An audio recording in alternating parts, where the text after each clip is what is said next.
Hey, howdy and happy day. These days, Canada is in the news, worldwide news. BBC every day has got a whole bunch of stuff on Canada, as does CNN and Fox News even. It's kind of something with what's going on, and everyone was watching this. I'll call it an election, I guess, or anointment or some such with Mark Carney.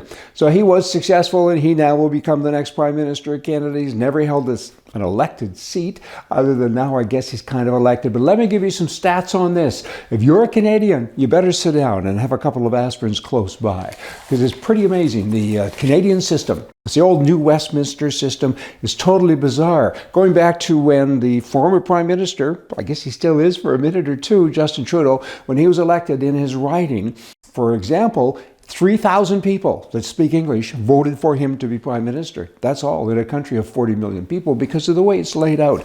Let me tell you more here. Mark Carney won in a landslide. Or did he? He won 85.9% of the vote to become Prime Minister. And that's all Liberals voting for the leadership. And as soon as you become leader, of course, you become anointed, you become the Prime Minister.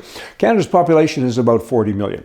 There are about 28 million eligible voters in Canada, 131,674. All Liberal voters, again, elected Carney. You got that? 131,000 people elected Carney. That's less than 0.5% of all eligible voters that elected the Prime Minister of a country. Less than half of 1%. Have you got that? I mean, so 99.5% of Canadian voters did not vote for the now Prime Minister of the country. 99.5%.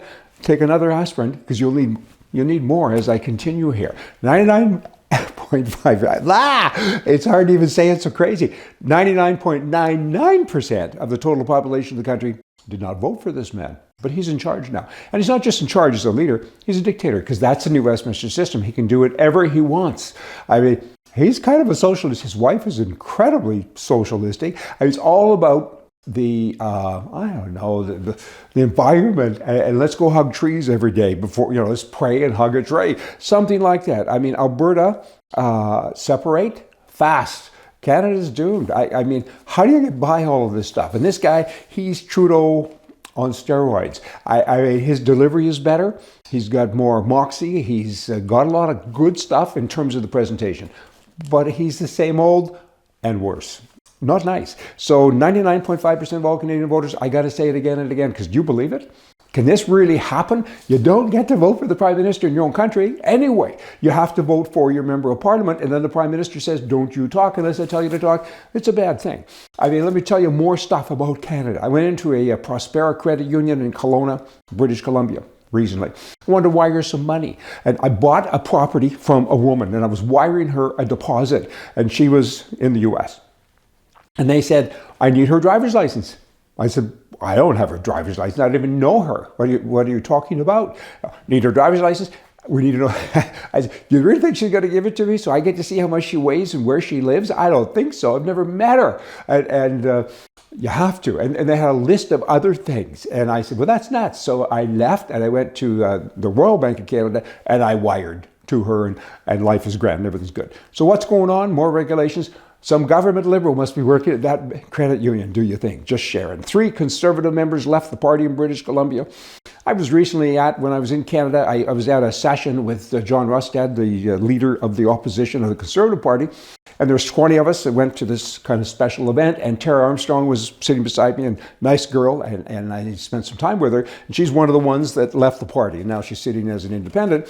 That's kind of too bad. But it's just happening, just more stuff that isn't kind of good. Hey, this newfound spunk that Canadians have now is made up of threats and counter stuff, counter bullying, when in fact they should just run business. That's what they should do. I mean, things will work out with regards to the tariff and everything else, but all this fake patriotism all of a sudden from people who used to say, up until very recently, that Canada had no identity, no culture.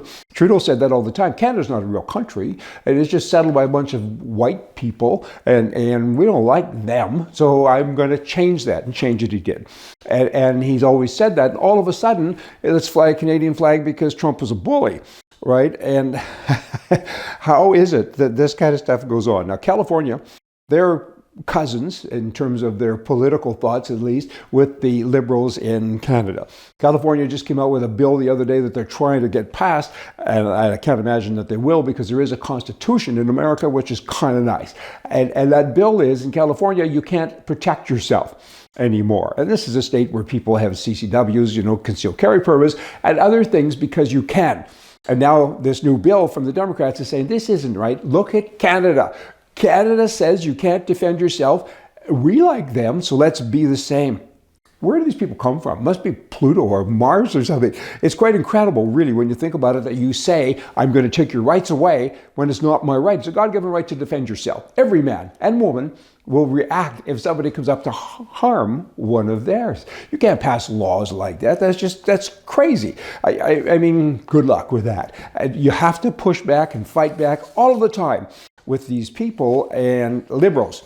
And then they tell you it's a good thing to do. Liberals, they spit on you and then they call it rain. That's what they do all of the time. Lastly, US of A. Canadians have always been able to go to the US for 6 months. Other countries, I think, are 30 days or upwards to 90 days. I think Britain is 90. Recently, Britain brought in this new rule that said you have to register to come to the UK. And so now the US is putting that in place for Canadians. And Canadians are nervous. I get it. I mean, they're upset. Some of them are terrified. They own houses. I know people who are actually selling their residences now in Arizona and other places because of this. 30 days. You have to register now if you're staying longer than 30 days. Well, I don't know what's going to happen. Who knows who's who in the zoo anymore? But that one, I feel bad for people. Anyway, I got more, but that's enough for now. So politically, right is right, left is wrong.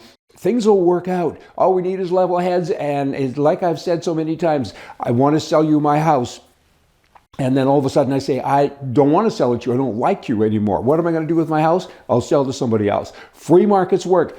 Quit your whining and go out and keep building. And you can do that. You can build. You can sell this here and something else there. Hey, maybe I should run for office. No chance of that. Hey, y'all come back.